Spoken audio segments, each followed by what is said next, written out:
मोर ना आज्ञा गोरखनाथ साहू और मुई कौशल साहित्य संस्कृति एकाडेमी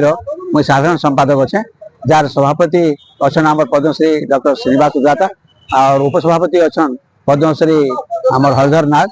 और एवं आम आज्ञा ये कौशल असुता रथ धरिक आम बुलूँ सारा पश्चिम ओडिशा 10टा जाक जिला आम आरंभ करूँ बलांगीर जिला और शेष कर सुवर्णपुर जिले में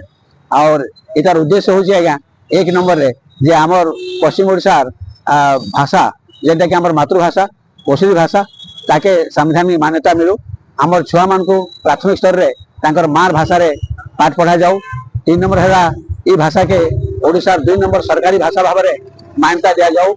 4 नंबर है आज्ञा ये आमर जेन जानी यात्रा अच्छे जेने भरुआ तत्व अच्छे जेने सुरभरणी बजाबासी जेने भरुआ के देवता आईसी सेटा हूँ आम जोग तत्व जेनटा कि साधारण लोक मैंने बुझी नहीं पारी सेटा के आज्ञा सुरक्षा दि जाऊ समृद्धि तार करा जाऊ और ताके आर्थिक सहायता मध्य दि जाऊ प्रशासन और सरकार तरफ यहाँ हूँ आम दाबी और शेष कथा आम अनुरोध करूँ सारा जनता को जे जेन आइबार जनगणना हवा जनसुमारी 2024 से जेनता समस्ते कहे से मातृभाषा कोशली बोलिकी से प्रचार प्रसार करूँ।